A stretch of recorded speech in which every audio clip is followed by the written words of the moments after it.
غير ب 25,000 برك تقدروا تنحيو كامل مشاكل البشره تاعكم، من حبوب الى دهون، مسام واسعه، نقاط سوداء والبيضاء. تبعوا معايا لا فيديو في هاد الدقيقه نحلي كلش من يديك. تبعي معايا، راح نعطيك معلومات ما يعطيها لكش طبيب وراح تستفادي منها. ركزي معايا، حلي لي مخك، جيبي لي ورقه وستيلو، تفهمي معايا التفاصيل باش تعرفي الطب، لانه كاين انواع بشره ما يستعملوش هاد الطريقه وانواع بشره يقدروا يستعملوا هاد الطريقه، ولكن في كلتا الحالتين لازم تستعملوا مرطب. المرطب ضروري باش تلقاو لي ريزولطا. تروحي للفارماسي ب 25,000 ولا اقل تشري لي هاد سيروم سالي، ماشي سيروم سالي اللي نروح نديروه في يدينا نكونوا حنا فاشلين، نو مش هذاك السيروم. لازم يكون سيروم فيزيائي معقم. ركزوا لي على كلمه فيزيائي او محلول فيزيائي. هذا هو السر اللي راح يخلي لابو تاعك ملاحه ويعالج البشره تاعك. يعني اللي تروحوا تشريو فيه في لي فارماسي هذاك راهو خطا. لازم تقولي لها سيروم فيزيائي ولا محلول فيزيائي. يقولها سيروم سالي يكون فيزيائي معقم للبشره، لليدين، للعينين، اي منطقه. المهم طريقه الاستعمال تاعو انكم بعد ما تغسلوا وجهكم في الليل تابليكيو في قطنه هكا، تحطوا في قطنه. بون اني دايره ميك اب ما نقدرش نابليكيوش حتى ندي ماكي، مي اني نيتيليزي فيه والله العلي العظيم. وشوفوا لي فيديو تاعي قلت ريدي ودمي تلقاوني نيتيليزي فيه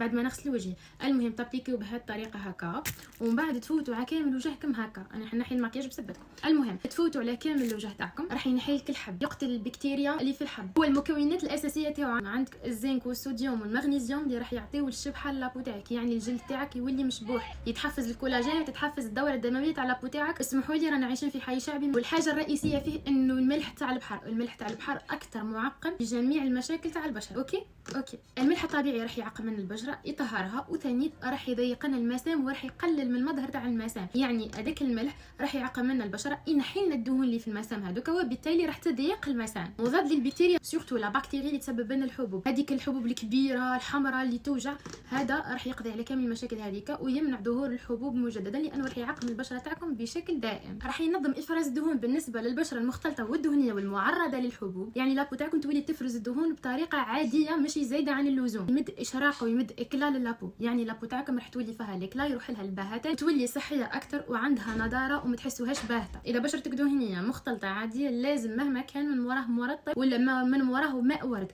عليه باش لابو تاعنا ما تنشفش وما تسبب لناش تلف الحاجز تاع البشره.